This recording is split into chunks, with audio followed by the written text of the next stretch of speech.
Oh look, more people threatening to call ICE on American citizens. Wait, what is this? I'm sorry. You know what? Let's call ICE. Call ICE. Call ICE. I'm a U.S. citizen. We're veteran, baby girl. We're veteran. 2 wars. ICE is not going to do nothing to me. Good luck. Good luck. Good luck. I'm calling on the MLB and the Milwaukee... I'm sorry, I can't do this. Okay, let's try this in all seriousness now. I'm calling on the MLB and the Milwaukee Brewers to ban these fans from your games. There's no place for this, especially at a baseball game where sports are supposed to bring us together no matter what. But yet, there's hate filling your stadium, all because somebody is celebrating the other team. And look, I get it. I went to a Miami FSU game.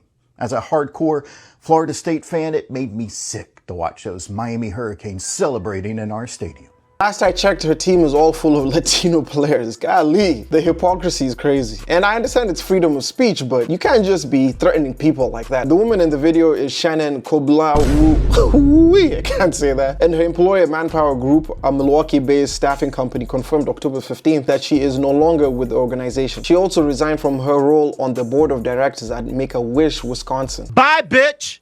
Clapping for all the ICE agents who are doing their job. Oh my God. Especially how ICE is just going out there racially stereotyping brown people and then taking them away from their kids during work hours or even at church. And you're clapping for that? Healthcare worker here, and I approve this message. I'm a respiratory therapist and I just almost choked laughing. Jeremy Renner, a Hollywood star, and a 54-year-old man is being accused of threatening to call ICE on his 34-year-old filmmaking partner, E. Cho, after she confronted him for allegedly sending her unsolicited dirty photos. The same man Marvel turned into a hero allegedly used immigration threats as a weapon against an Asian woman who challenged him. According to E. Cho, she and Renner met while collaborating on a documentary and an animated film this year. She says he pursued her, spamming her with dirty photos on WhatsApp, then turned violent and drunk during a meeting in his home. She says she had to lock herself in a room for 2 hours to stay safe.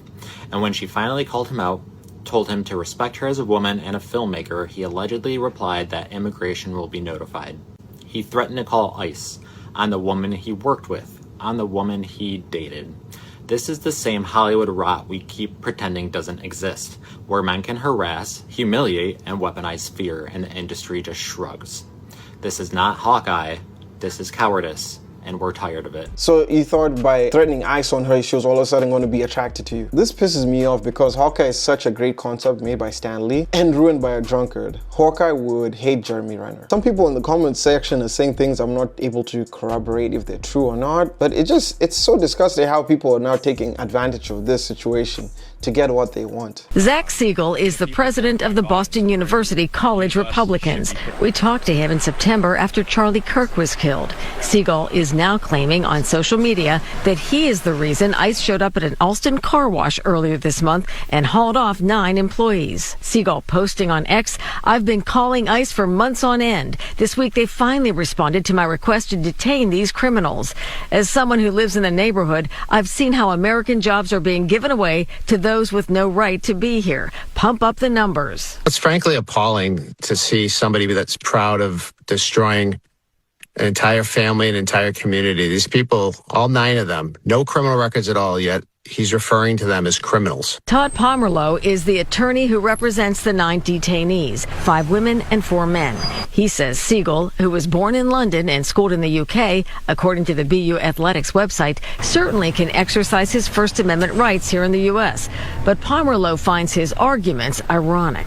He's talked about how these jobs are being taken by 9 people working at a car wash. Well, he's taking up a college student seat who's from America by his same rationale. The 9 workers were detained on the morning of November 4th. Pomerleau says many of them do hold legal status and valid work permits that they were never given a chance to produce. They were grabbed and thrown in a van never given any opportunity to explain who they were, where they're from. Zach Siegel did not return our request for an interview or comment. The BU student is an intern for Republican candidate for governor Brian Shortsleeve, a strategist for the campaign, telling us tonight, "We don't answer for anyone else's social media but our own, especially not a volunteer intern."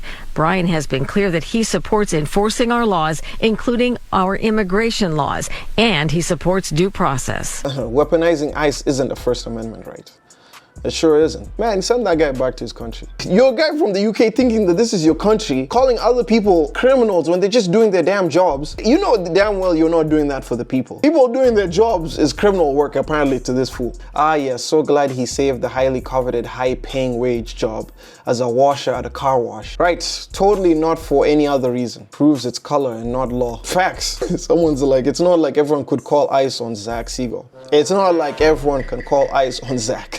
It's funny the words they use in the story. Enforcing our laws. And you know, that's actually a funny thing about it. If it's someone like him, it's all about enforcement or he's practicing his First Amendment. Why? You know what the real motive is. So why sugarcoat all this nonsense? This video I'm going to show you is going to enrage you. It's going to make you angry.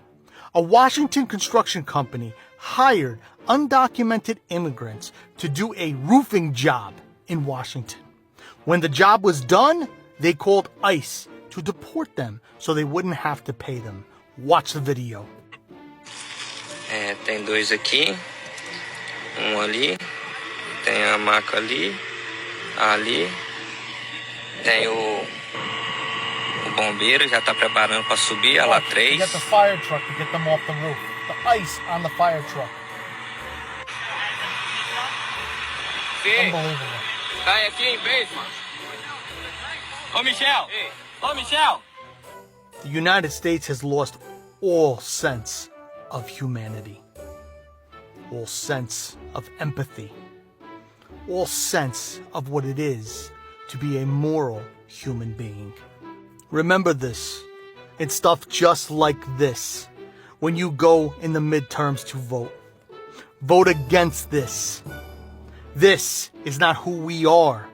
It's time to take back humanity and who we are.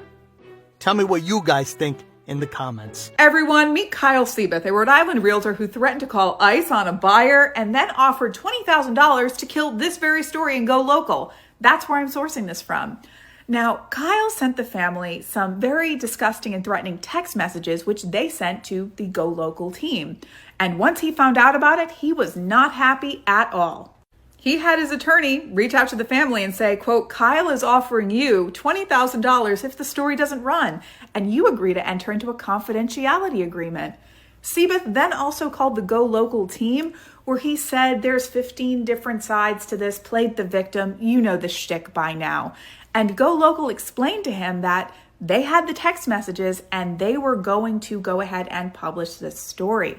And Seabuth, for what it's worth, did issue a statement saying that he didn't handle this professionally, but again, he's still playing the victim, and did admit to calling ICE on the family. Now, he and his team are one of the top producing real estate groups in the state, and they are affiliated with Century 21, which again has not issued a statement as of now. But everyone say hi to Kyle. Even realtors? The family should have just sued Century 21. They affiliate, their problem. That house would have paid for itself. You know, as you can see, a lot of people are using ICE in order to coerce or threaten people. So that's just one aspect I wanted us to cover. But at the same time, ICE agents, like, let me not lie to you, they're really getting the bottom of the barrel, because look at what some of the things that they're doing behind the scenes. He works for ICE, and he is an auditor for them, a civilian employee. When he was arrested, he said, I'm ICE boys. Well, you know, unfortunately for him, we locked him up, we put him in our jail. He got reappropriated to our jail. And my understanding is he helped send people to send federal authorities. I think he's going to see some federal authorities because I think the feds are going to take this case. Lock his ass up! Lock his ass up! 70% of ICE detainees have no criminal records. What is the percentage of ICE officers that have a criminal record? That's the question we should be asking. Several ICE agents were not adequately vetted. They have convicted felons serving in their ranks. Anyway guys, let me know what your thoughts are, especially with people using ICE as a way to get what they want or to threaten them, and also for others that are not even vetting ICE as well. Leave your comments down below and let me know what your thoughts are. If it's your first time to the channel, make sure you like, comment, and subscribe. Also, if you haven't, check out this video. I'm sure you're definitely going to enjoy it. But nevertheless, I will see you guys when I see you. Peace.